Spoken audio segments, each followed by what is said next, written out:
Hey everyone, my name is Bethany and I am the training manager here at Yesware. And today I'm going to show you how to get started with Yesware for O365.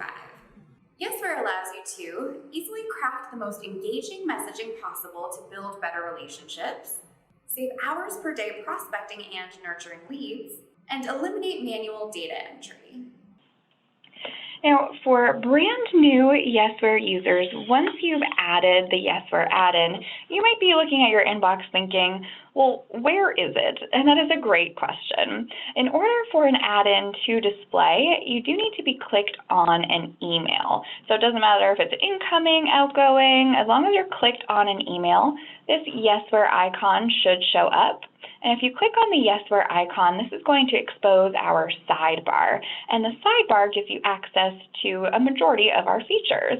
So for folks with the Yesware Enterprise Plan, you're going to have the Salesforce section. The tracking section will show you all of your open events from any emails that have been opened.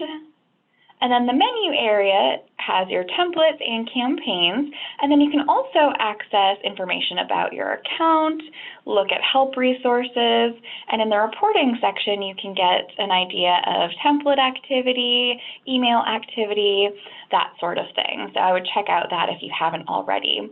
And then I would also recommend that you pin this sidebar with this little push pin icon here. That way, each time you are looking for the sidebar, it's going to be there and available for you. And when you open up a compose window, you're going to have some extra buttons that did not used to exist previously, and they're all in the upper right here.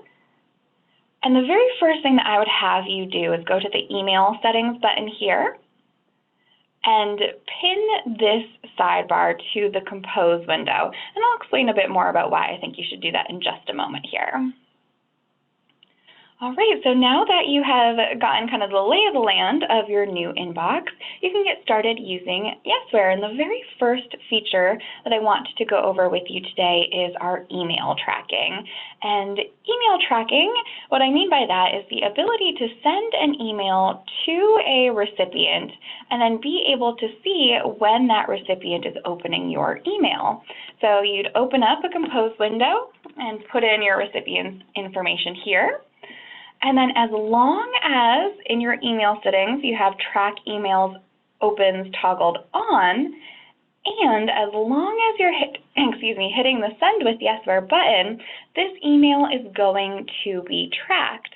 And the way that we're doing that is by inserting a tiny little tracking pixel into the body of this message. So when you send this email off and that pixel loads on the other end, we're able to capture an open notification.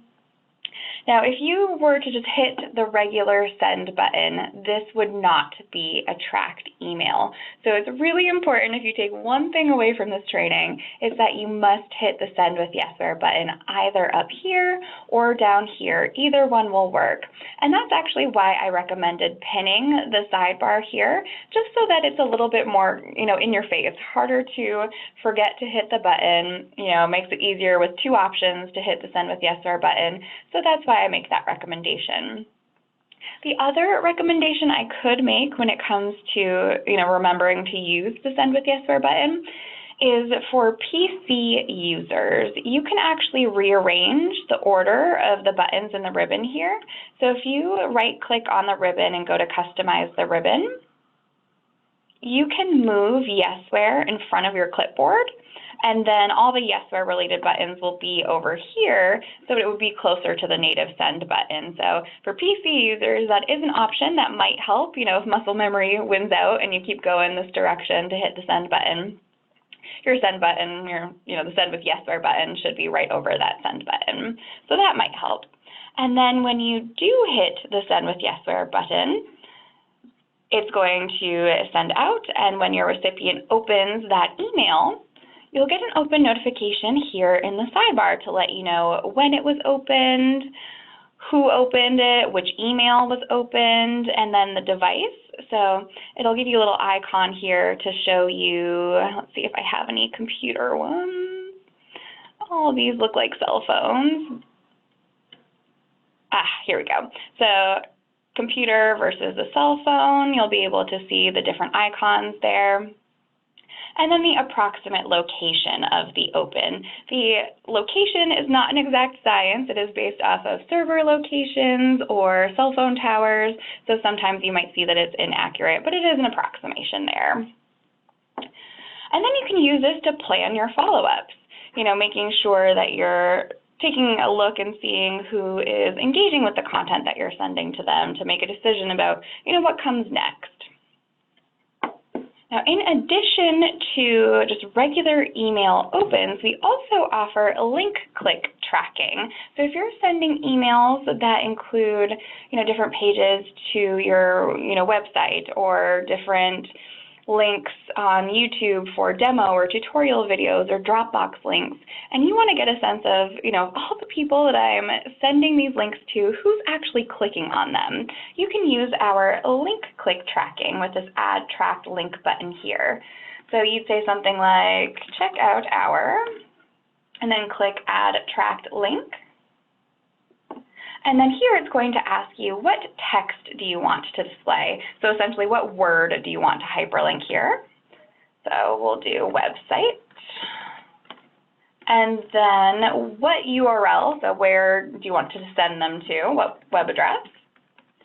And then title. This is referring to when your recipient clicks on your link or hovers over it. You know how it sometimes pops out a little box with a description? You can choose what you want that to say here, and then click Insert Link. And now you'll notice when I hover over this, it's actually changed the URL that I wrote in there to this t.yesware.com, a bunch of different characters, and then the actual web address. And that's how we're tracking those link clicks, by just changing it slightly. So when your recipient clicks on that link, we'll be able to notify you of that link click. One thing I will say, just as a best practice, always do a descriptive hyperlink. So where it says, the text to display, write out a word versus writing out the URL. And the reason I suggest that is simply because some spam filters will notice that you've written out, www.yesware.com, but the underlying hyperlink does not match and therefore send you directly to spam. So to avoid that happening altogether, I always say to just hyperlink a word instead. And then you would go ahead and send the email. Your recipient would click on the link, and then you would get a notification within the sidebar to say that this person has clicked on your link. And a lot of ways that people use that information is, prioritizing the people that have clicked on links for your follow-ups over those that are just opening your emails, because people that are clicking on links are probably more interested and invested than those that are just kind of taking a quick peek at your email and then closing it back out. I've also seen people, come in the morning, scroll to yesterday's activities, and just use this as a call list to call the people that have clicked on links as just kind of the first thing that they do in the morning or maybe in the afternoon. But you might be thinking, with these open notifications, if I want to do any kind of follow-ups, like, I see that I get an open notification and then decide I want to call that person maybe a minute or two thereafter to see if I can catch them on the phone, I'm not going to have eyes on this tracking feed the entire time. Is there any way to get notified kind of real time about those opens? And the answer to that is yes, you can. So there's this drop down here. If you click on that drop down and go to All Events Pop-Out, this is going to open up a browser window where it will ask you if you want to allow for browser notifications. And if you do allow for browser notifications, as long as you keep the browser window up, whether it's minimized or just up in the background, we'll be able to do browser notifications which act as pop-up notifications. So if you're in other applications or composing an email so that sidebars cover up, in Salesforce, whatever, and you see that you get a pop-up notification, you can kind of stop what you're doing, wait a minute or two, pick up the phone, and then give that person a call as a means of follow-up. And people who follow up pop-up notifications with the phone call maybe a minute or two thereafter significantly increase their call connection rates. So I would highly encourage you to give it a try if that's not already part of your practice. And let's say, just for example, that you sent an email last week and you think to yourself, I cannot for the life of me remember whether or not I saw a pop-up notification. I don't feel like slogging through this activity feed to try and find it. how will I know for a specific message whether or not that was opened? Well, you can go into your sent items and find the message that you are looking for and click into that particular message. Let's do this one. Click into the message, and then instead of clicking the All Events tab, go ahead and click on Message. And now you'll see the full open information for this specific message.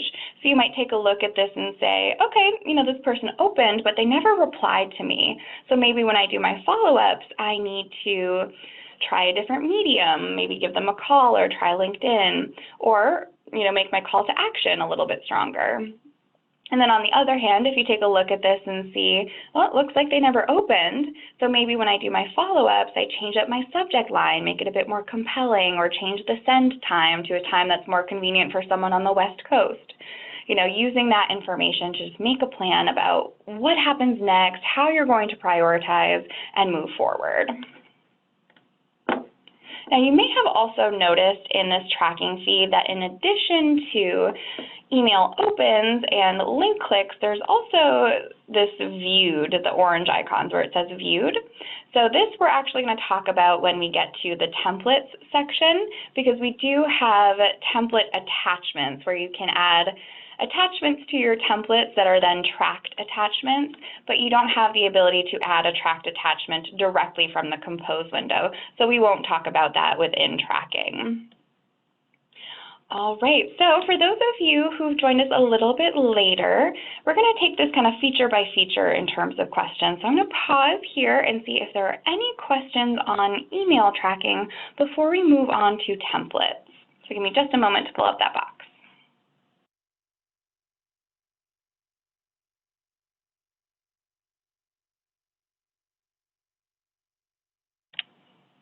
So there's a question here that's probably better served by the support team, but the question is, do you always have to be logged into Yesware? Sometimes I cannot use the tool and it makes me log into Yesware. Is there a way to always stay logged in? So once you log in, you should be continually logged in. So that might be something that you reach out to the support team about and let them know about what troubles you're running into.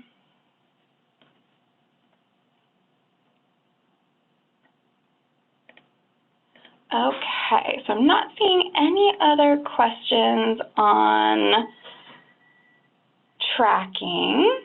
So there's another question here, but it's not related to tracking. Does Yesware provide recommendation on best send time? So this, I would reach out to our support team. They can provide to you some resources. I think that we do have a best send time, and they would be the ones to help you out with that. This is just an overview of feature functionality for new Yesware users. Okay, so moving on, the next set of features that I want to go over with you is our templates feature.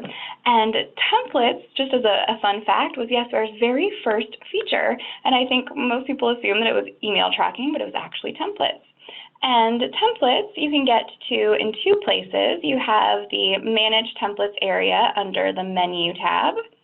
And then within a Compose window, there's this Add Template button. And this is going to give you access to your templates once you've created them to actually use them in the Compose window.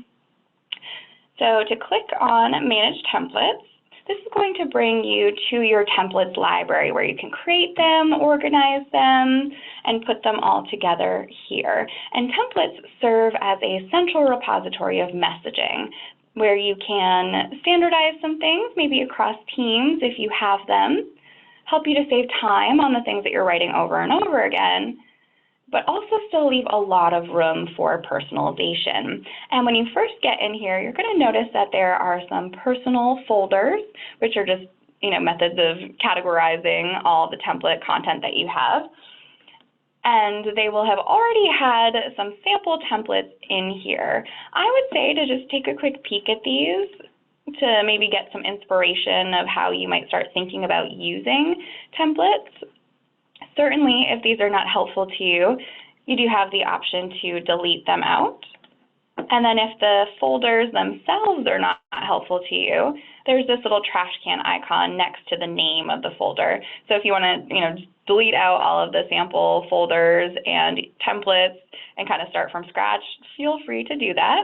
And then when you're ready to create your own content and want your own folders, there's this little folder plus icon here that's going to help you create those folders. And if you are a team leader on a team that has been created in Yesware, you can create folders and templates to share with your team.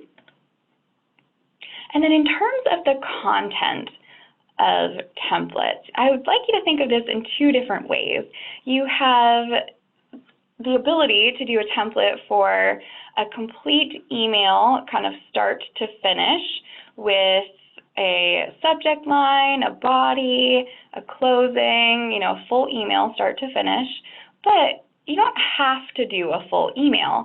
So if there's a question that gets asked of you pretty frequently and you find yourself writing the same answer over and over again, or instructions on how to do something that you tell people pretty often, you can do a template for that. It does not have to be a full email. It might just be a couple lines of text.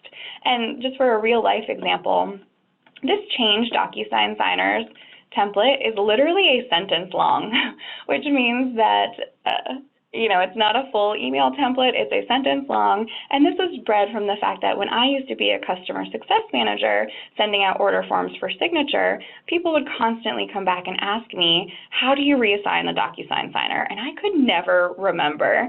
So I was going into old sent messages, searching for DocuSign, finding where I'd last written the answer, copying that and pasting it into a new email, and then one day it just kind of hit me that I can do a template for this. So anything that's going to save you time is a good use case for templates. And when you're ready to create your own, you just want to click on this blue New Template button here in the upper right, and give a name, something that makes sense for the scenario. Choose where you want to save this individual template. Again, if you're a team leader, you can save it to a team. Now, if you are doing a full email, you can give it a subject line, but it's not a required field. So if you want to just jump over it and put in, your couple lines of text, you can, but we'll put one in for this example.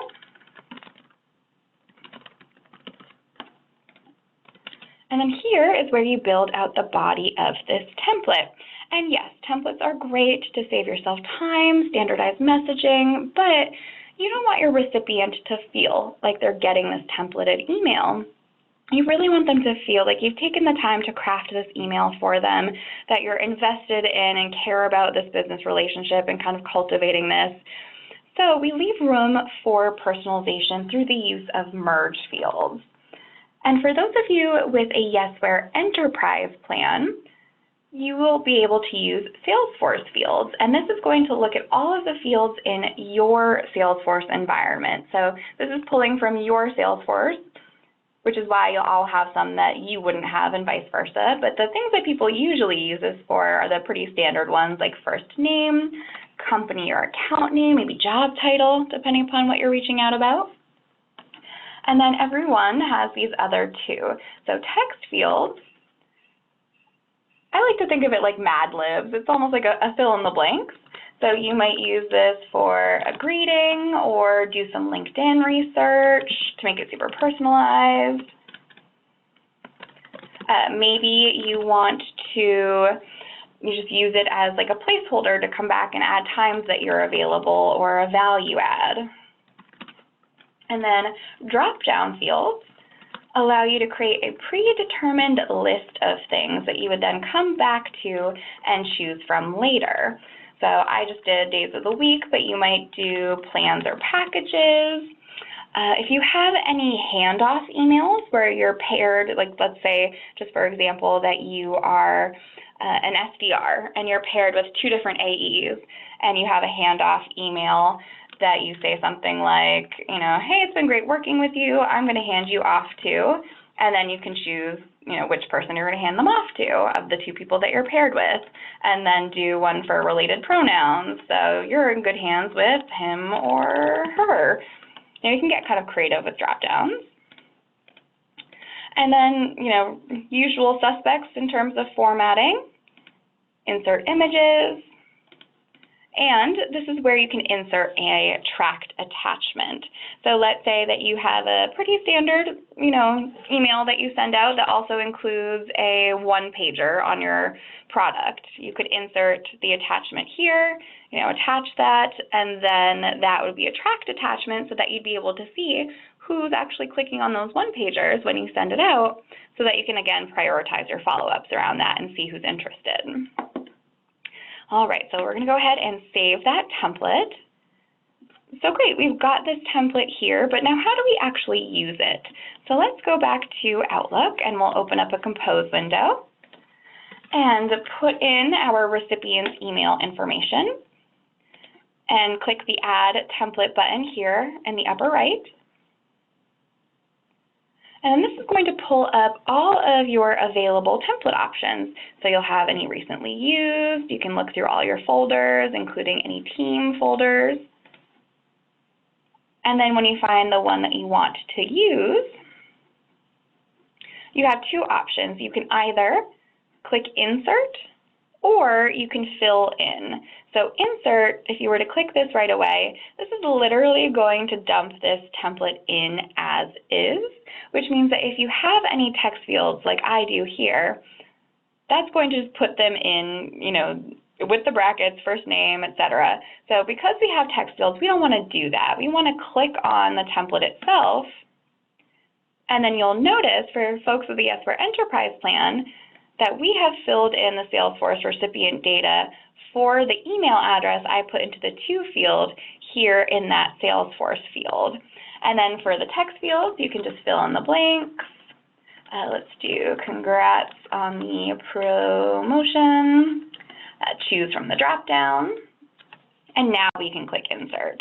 And what this does is works on adding your template to the email. And again, it's going to pull in the subject line.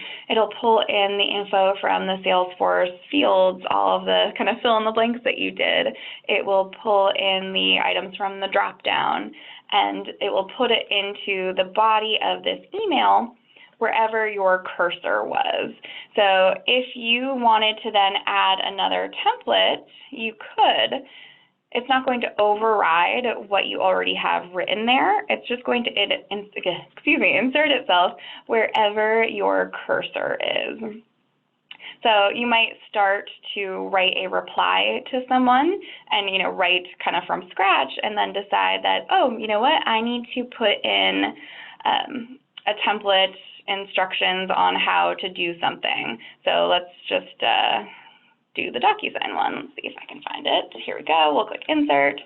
And now that's going to put that template right where my cursor is, as opposed to overriding the entirety of the text.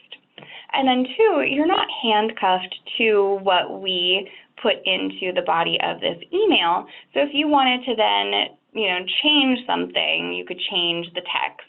You could, let's update this to Tuesday. You could make your own additions. Whatever you need to do to make sure that this is perfect and ready to go. And then when you're ready to send the email, remember to hit the Send with Yesware button, again, either up here or down here. All right, so that was templates. I'm going to pause again there before we talk about campaigns where you can kind of scale up your messaging using templates. So give me just a moment to pull up the Q&A box.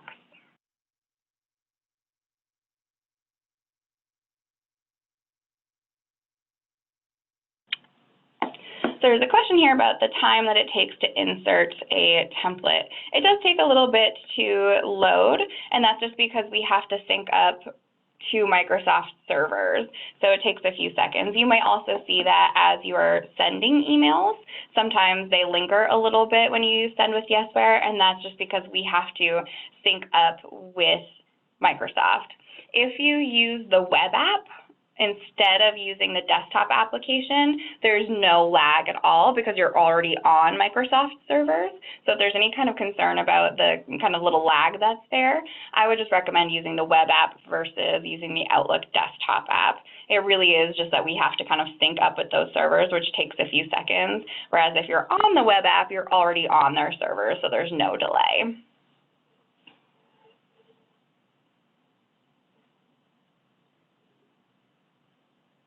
So there's a question here. What if I want to send a template to more than one person at the same time? How can I personalize that? So this is actually a great segue into campaigns. Campaigns allows you to kind of scale up your messaging. You can certainly start from scratch with it, or you can use a template and send that template to a bunch of different people all at once to make it look as though you're only sending it to one person. So to get started with campaigns, you just want to click on the Campaigns button here.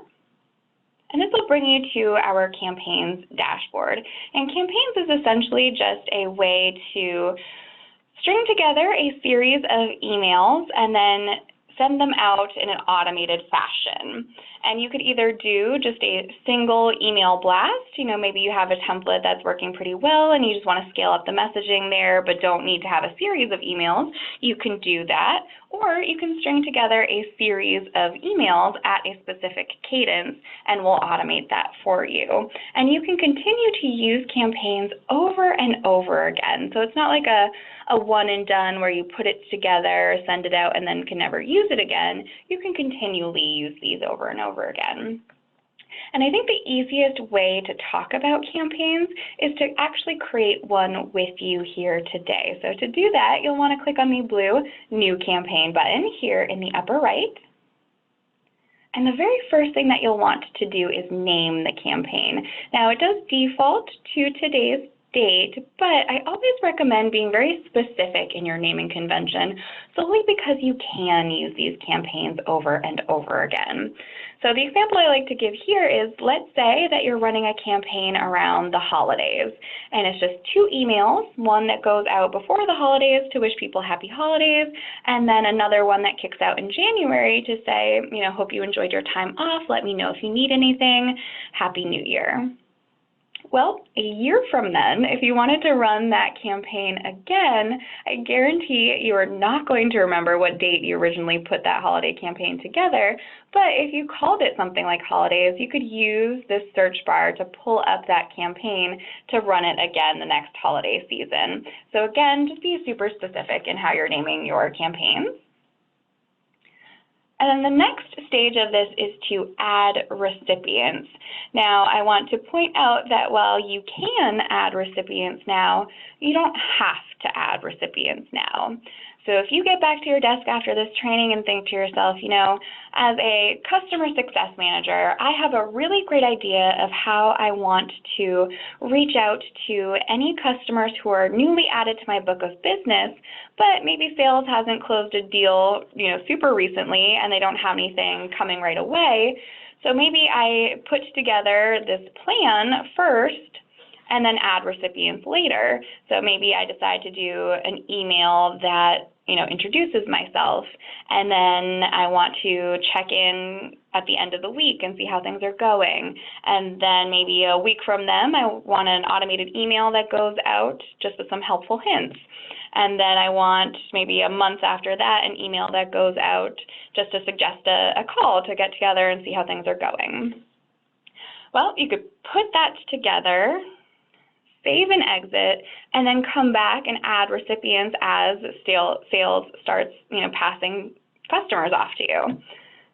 I'm going to add recipients now, though, just to show you how that's done. And for folks with a Yesware Enterprise plan, you can import a contact or a lead list from Salesforce, or you can click Search Salesforce and just search Salesforce for someone individually. And then everyone has the option to click into this table here. It's all, editable. And you can also add rows and add columns if you need more for the data that you're putting in here. And you can also upload a CSV, which is my preferred method and how we'll do that today. So great, we've got our recipients in there. Now let's come down to the touches section where you actually build out this plan of how you're going to reach out to your recipients via email. And again, you would compose this here and schedule when you want it to go out, and then we'll send it out for you on the back end. And you can choose to schedule it for a specific date and time, or you can just do the default, which is to send it out as soon as you've set it up. And there's this include campaigns signature area here. So because we are sending these out automated on the back end, we won't automatically include your Outlook signature. So we do give you the option to create your own signature within campaigns, and you can set that up and save it. Oops, don't want to do that. Save it and then make sure that this is toggled on so that your campaign signature will be included as you're sending out those campaigns emails. Now, in terms of the content here, you can, start from scratch, or like I said, if you have a template that's working well and you want to scale up that messaging, you can do a template, which we'll do just to save us a little time here. And now you'll notice in my template, I have a ton of text fields here. So I have one for company, one for first name, capital raise, product release, promotion, growth, comparable customer, their job title, their product, and their idle. So this scenario is just a cold prospecting email where I've done my research to make sure that I know who I'm reaching out to and that they would actually be the person I should be reaching out to, and I think they'd benefit from my solution. But also I've done a little extra research to see who they're a big fan of so that I can say, by using our product, you will be the Beyonce of your team. Because we all know the more personalized your emails are, the more likely you are to get a response to them. So I have chosen to aggregate all of my research into my CSV, and this is frankly why I prefer CSVs, so that I can get really personalized and put all my research into one place to then pull that into the campaign through the use of these text fields. So as long as the text fields match exactly with the column headers, when you go to preview and personalize, which just best practice alert you should always be doing, you'll see that I now have 3 very hyper-personalized emails going out. So we've got one to Alaya, congrats on that round of funding. She is a big fan of Mookie Betts. Brandon, congrats on the promotion, big fan of Beyonce. And Carolyn, congrats on the product release. She is a big fan of Mark Cuban. So you get the idea. The text fields allow for that personalization. But I happen to have had my text fields already in here because I used a template. But let's say you're just starting from scratch, which means that you're not going to have those text fields in there. I mean, certainly if you know our formula and you feel like making it match exactly, you can type it out by hand, but you don't have to do that. There's this Insert Merge Field button here, which is going to look at all of the column headers that you have imported and help you to build out that correct formula. So just to illustrate that a little further, I'm going to add a column here. And we can put in some nonsense letters I would never want to type out by hand to make match exactly again. And we'll put in some data here. So actually, just as an aside, if you import a contact or lead list from Salesforce, you might choose to then add a column and call it something like personalization and then put in a sentence for each person so that you can at least have a personalized sentence in there. All right, and then you would click Insert Merge Field and find that personalization column, or in this case, the crazy letters column. And when you go to Preview and Personalize, now you've got those ABCs in there. But perhaps you have a longer list, which means that you don't want to do a sentence for every single person. That might be a lot of work. But you saw someone at an event recently, and you just want to call that out to that one person. Well, you can, in the Preview and Personalize section, like the name would suggest, you can personalize further here. So you can find the person that you saw recently, click into their little compose area here, and say it was nice to see you at the event. And then go ahead and apply personalization. And now it was nice to see Brandon at the event, but Alaya and Carolyn don't have that extra note of personalization there. And now once you've put together that email and decided when you want this to go out, which we'll do tomorrow morning, you can continue to add touches. There's no limit to the number of touches that you put together. So you could either leave it as one and just do like a one email blast, or you can do a series of emails. You just need to decide after how many business days, if there's no connection, you want the next touch to go out. So the if there is no connection language just means that if your recipient does not reply to the previous email, go ahead and send out that next touch. If they do reply, remove them from the campaign. But, let's say, just for example, that you are doing a nurturing campaign. That's maybe a series of 4 emails that go out maybe once a quarter just to check in and see how things are going. And if someone replies to say, thanks for checking in, I'm all set, I don't need anything, you don't want them to be removed from the campaign because you still want them to get the next month or next quarter's check-in email. So in the settings section, you can uncheck remove recipients after connection. And now the language in between each touch changes so that it's just after a certain number of business days, regardless of whether or not they reply, go ahead and send out that next touch. So it all kind of depends on what your needs are there. The default is to remove recipients after connection. If you get a bounce, like a bad email address, that's also going to remove them. If you get an out of office, that will not remove them from the campaign. It won't count as a reply. It will, however, ask you to reschedule the next touch for when that recipient is back in the office. Now, if you're sending any hyperlinks or including templates that have template attachments, do you want those to be tracked? Then check that off. And for premium users, if you happen to have a CRM that provides a BCC email address, you can plug that in here, and then we will BCC all of your emails to that BCC email address. If you have a Yesware Enterprise plan with the Salesforce integration, if you're reaching out to anyone who has an email address that matches a contact or lead record in your Salesforce environment, those emails will automatically sync to Salesforce, so you can ignore that BCC email address.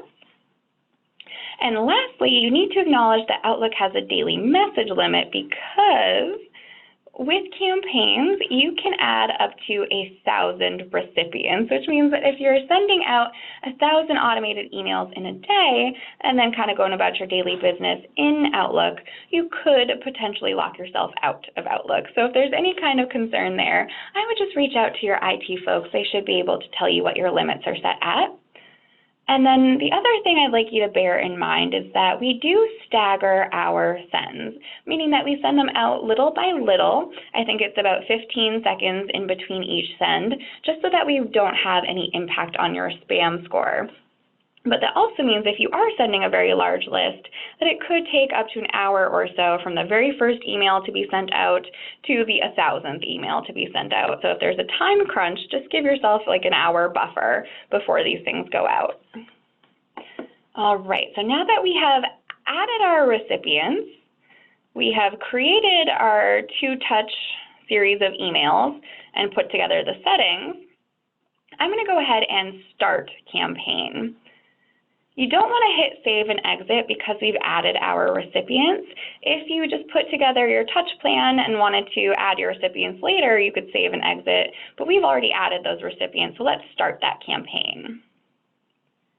So great, we have started the campaign. The recipients are now considered in flight, which just means that they're kind of actively going through the motions of the campaign. And from this page, you can see when the next touch is scheduled. You can see that we customized for this individual recipient. And you can also preview what your recipients are going to see. So you can click into any one of these and look at all of the emails that Carolyn is scheduled to receive and when they're scheduled to go out.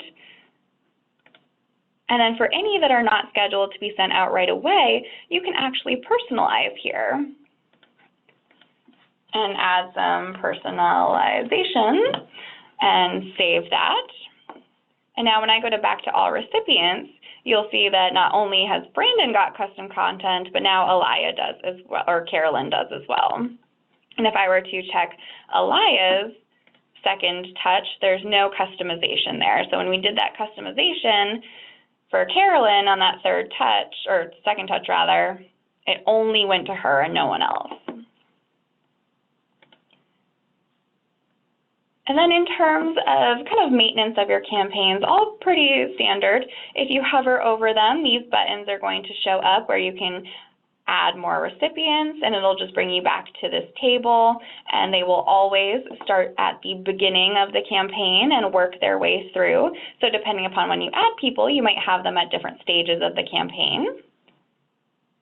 You can go to the Manage Recipients page, which again is just this page here, and you can reschedule touches here, skip touches, remove recipients, move people to different campaigns.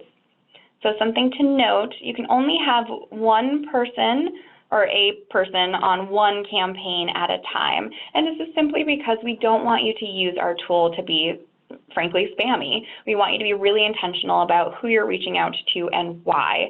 So we only let you have them on one campaign at a time so that you're not hitting them from multiple angles. However, we do recognize that sometimes they will need to be moved to a different campaign, so you have the option to do that, and you can select which campaign to move them to. Also, in the Manage Recipients section, there's this filters here. So you can filter maybe all your bounces out and clean up your address book, or decide that you want to see everyone who has clicked on a link that you sent in that second email.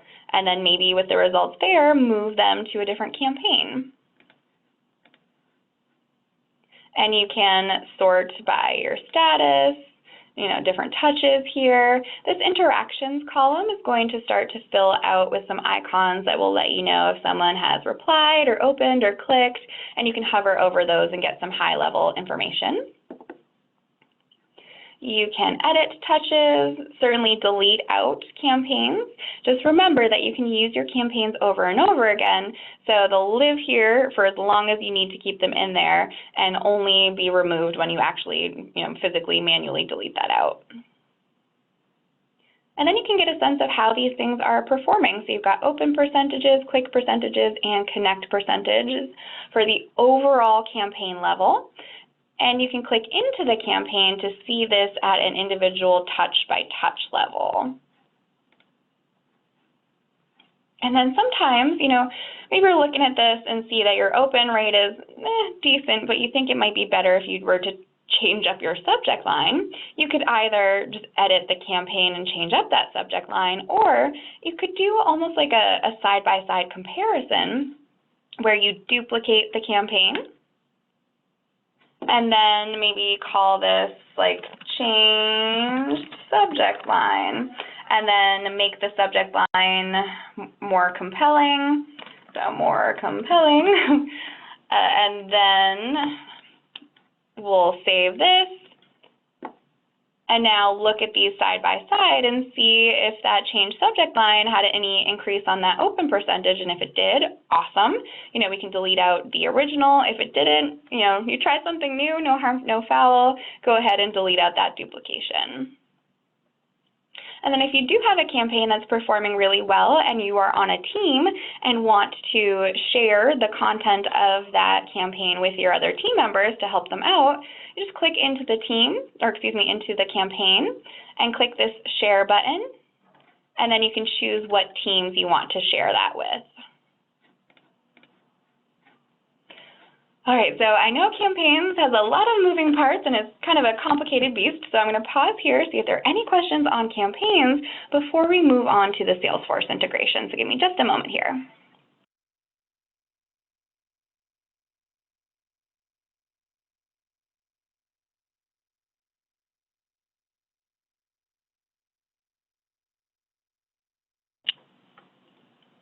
Let's see, there's a question here. We have Enterprise. When I use a template and try to have Salesforce auto-update, it just leaves the indication that it should autofill rather than filling in from Salesforce.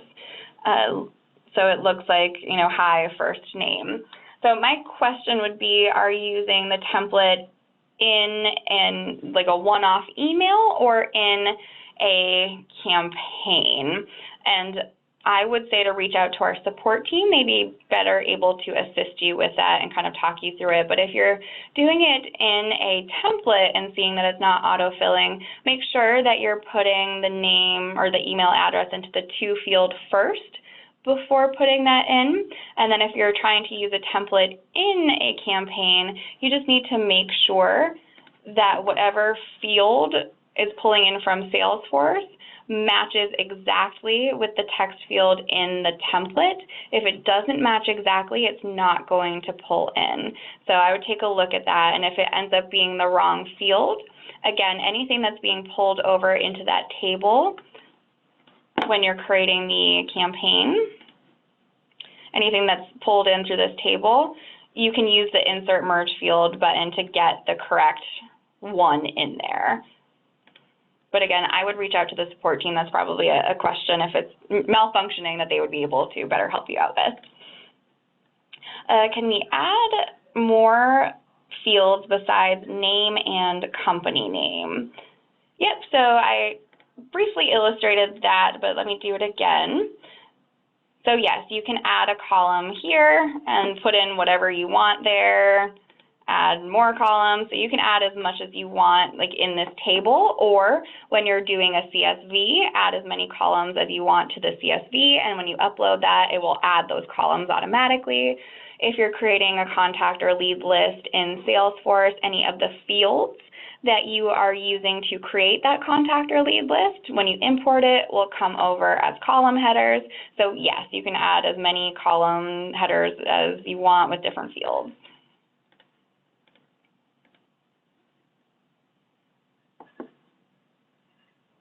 And then there's a question here that is kind of outside of the functionality, but I can answer it anyways.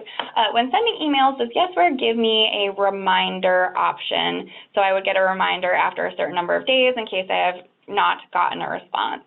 So not with our O365 feature. We do have that in Gmail, but not O365. If you use campaigns, you could rely on campaigns to kind of do that automated, where you put together that series of emails, and if someone doesn't reply, we'll send out that next email automated for you. But no, there's no reminders that you can set up.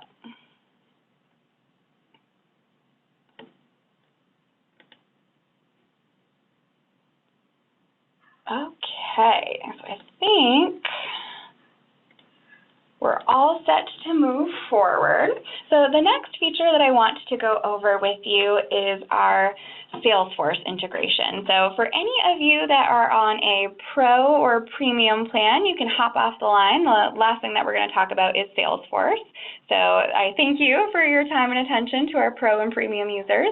And for everyone else that remains, anytime you are reaching out to a recipient who has an email address that matches an email associated with a contact or lead in your Salesforce environment, if you're sending this email with Yesware, it's going to automatically sync to Salesforce. And what I mean by sync to Salesforce, I mean the entire email. The subject line, the body of the email is going to sync over to Salesforce, and then the subsequent engagement will sync to Salesforce. So the reply, the message open, link clicks, all of that's going to sync to Salesforce.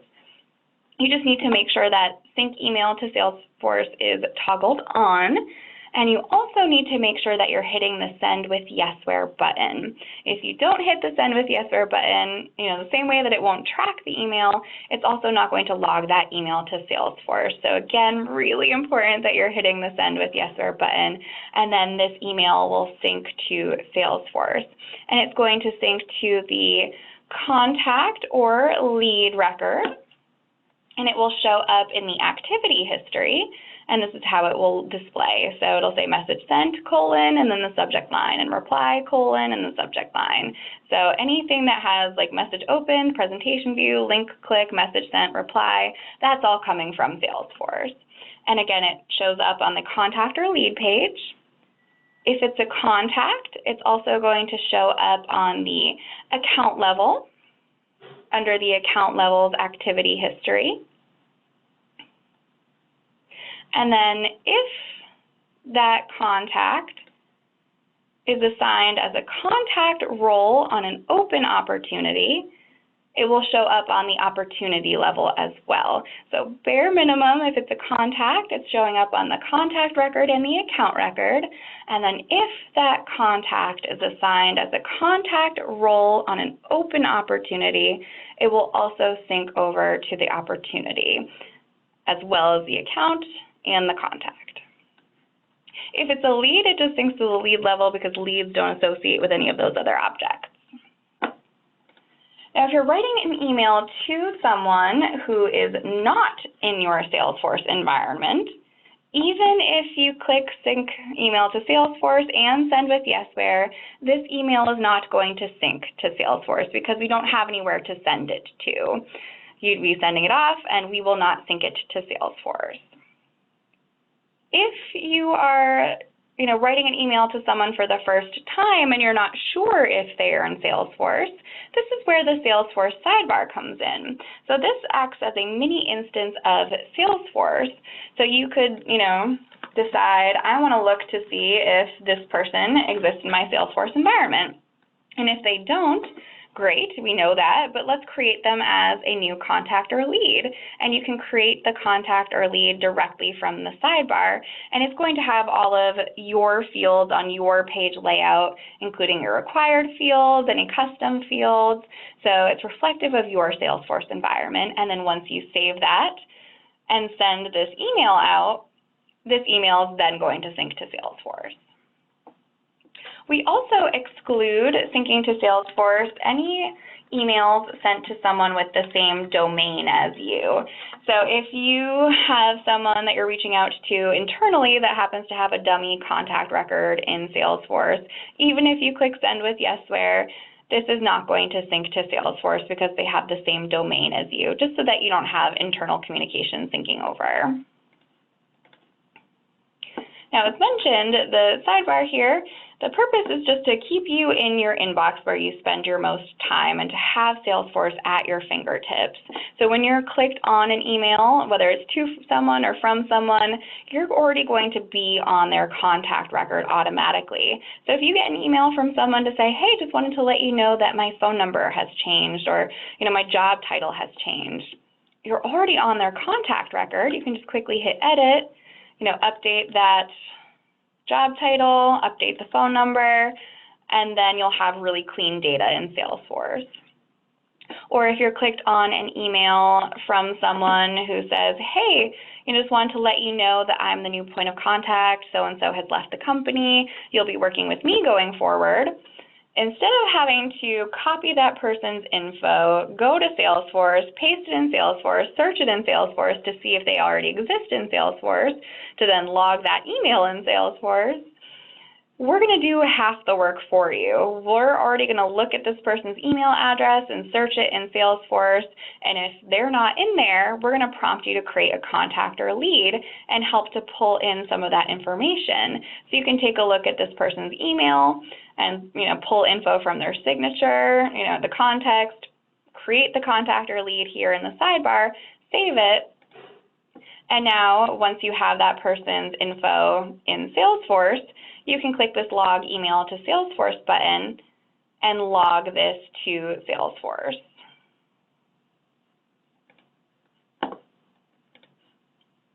And you can also use the sidebar just to search for people.